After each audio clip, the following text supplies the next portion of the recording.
पढ़िए दुरूद पाक सल्लल्लाहु अलैहि या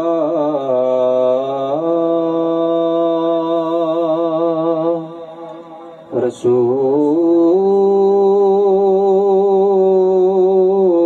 अल्लाह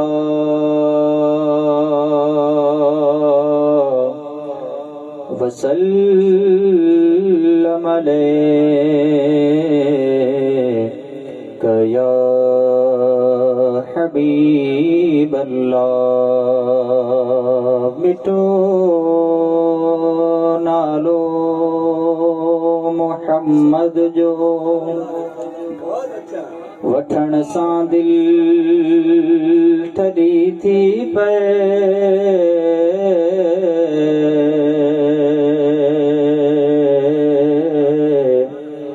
मिठो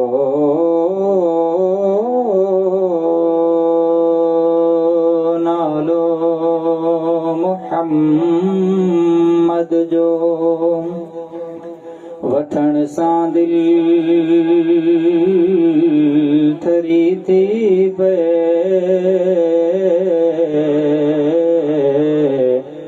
सलातून मथा हर हर पढ़ण सां दिल ठरी थी। सुभान अल्लाह, सुभान अल्लाह, बहुत अच्छा।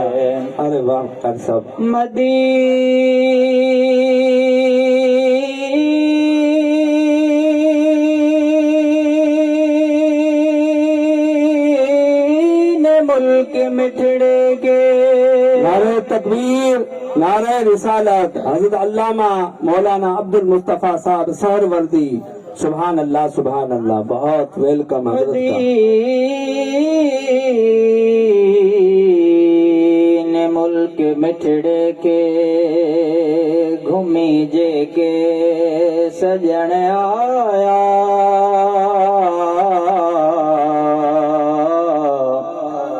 चवन थावा जो मंज़र आ, ॾिसण सां दिल ठरी थी पे। बहुत अच्छा, सुभान अल्लाह, सुभान अल्लाह। सल्लल्लाहु अलैका या रसूल अल्लाह वसल्लम अलैका या हबीब अल्लाह। अगर आप हजरात सुनना चाहते हैं दोनों हाथों को उठा करके बोल दें या रसूल अल्लाह। तुझे शान मथा कुर्बान नबिया, तुझे शान मथा कुर्बान नबी, मुझे जिस्म जिगर जान नबिया, तुझे शान मथा तुझे कदमन ता कुर्बान नबिया, तुझे कदमन ता कुर्बान सजन मां घोरा बचा जिंद जान नबिया, तुझे शान मथा। सुभान अल्लाह, सुभान अल्लाह। बिना पाछे जे तुझो पाक जिसम मखबे हण जो तुतना है हुकुम, बिना पाछे जे तुझो पाक जिसम मखबे हण जो तुतना है हुकुम, मखबे हण जो तुतना है हुकुम, वत यूसुफ खां तुझी सो सनम, वत यूसुफ खां तुझी सो सनम, तोले मल्ला किथिया मस्तान नबिया, तुझे शान मथा, तुझे शान मथा कुर्बान नबिया, तुझे शान मथा कुर्बान नबी,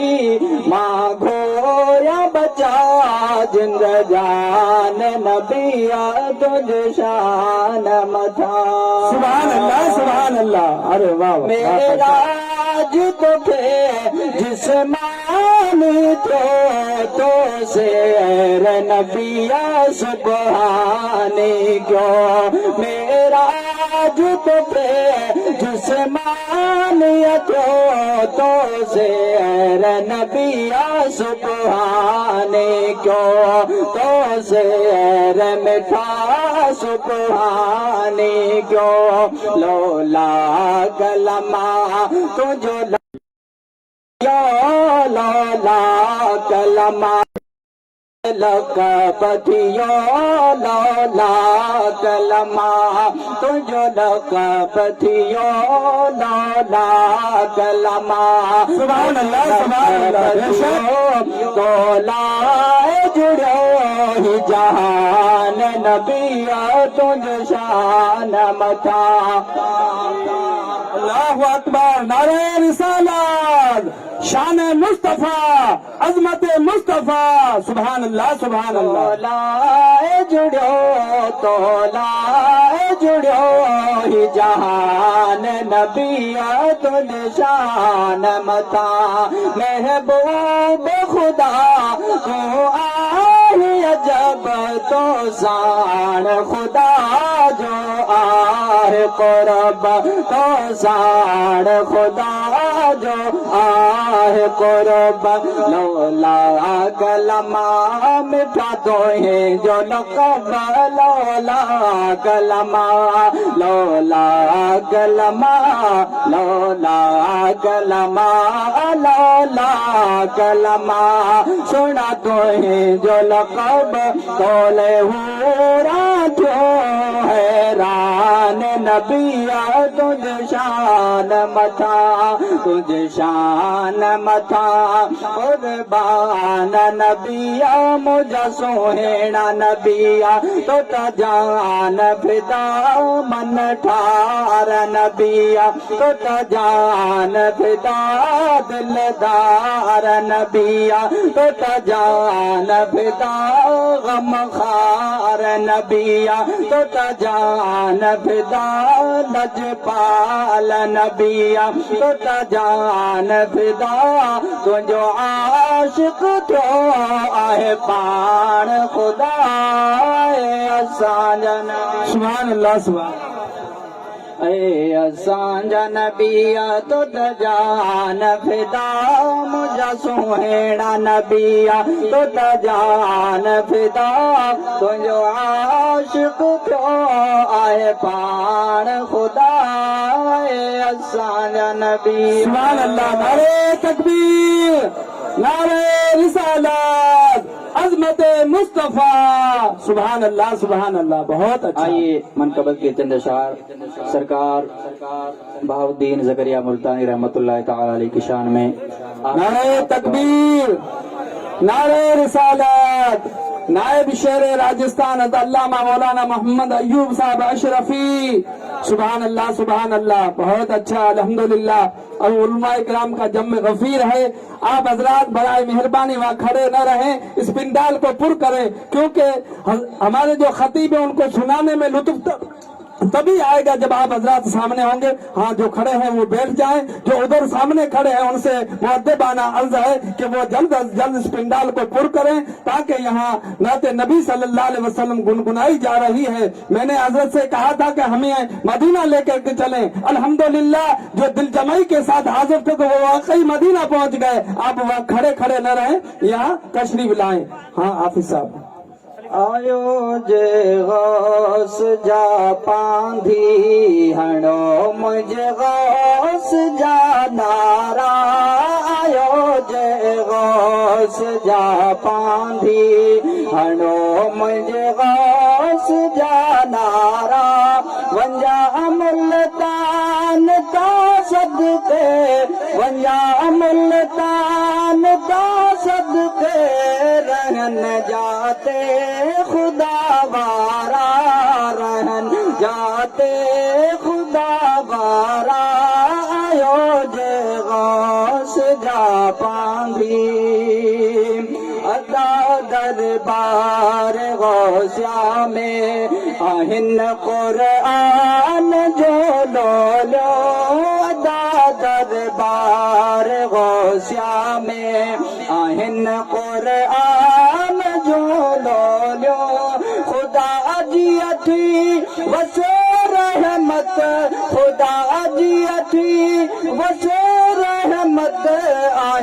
होते नूर सुभान अल्लाह, बहुत अच्छा।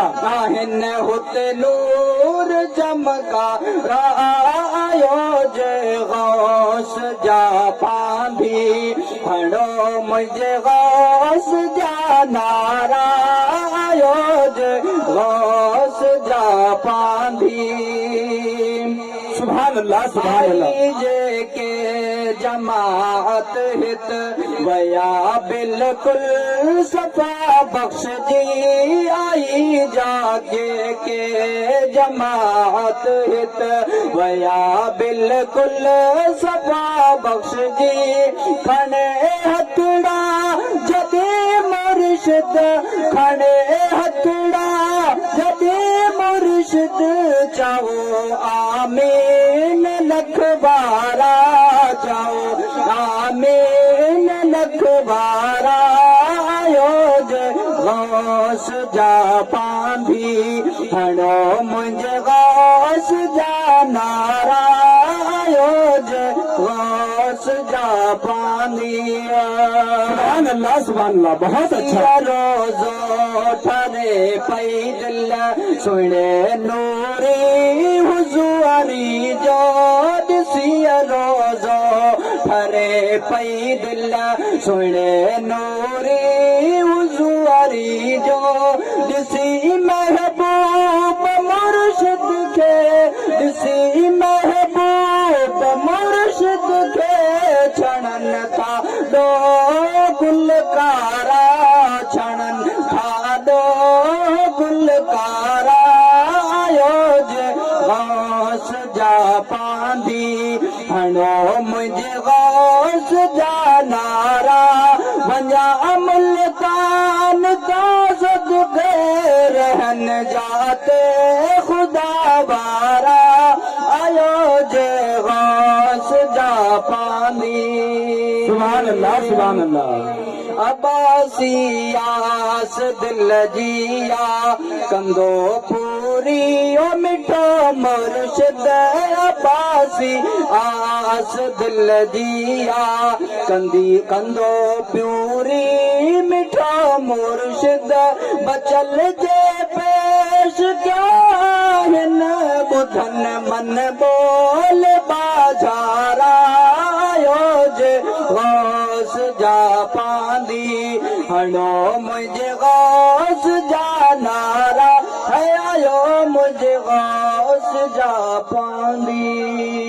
अस्सलाम वालेकुम। वालेकुम सलाम व रहमतुल्लाहि ताला व बरकातहू। अल्हम्दुलिल्लाह, हजरत ने रसूल पाक सल्लल्लाहु अलैहि वसल्लम की शान बड़ी मोहब्बत से पेश फरमाई और मुर्शिद मोहतरम का नारा भी बड़ा मोहब्बत से गुंजाया। इसलिए आप हजरात से मैं मदऊ हूँ कि सबसे पहले अपन नारा लगाएंगे, आप साथ में नारा लगाना, खड़ा नहीं होना है, सिर्फ नारा लगाना है। हजरत पीर दम बदम बावल हक, सखी पीर दम बदम बावल हक, मदद कर या गौस पीर दम बदम बावल हक।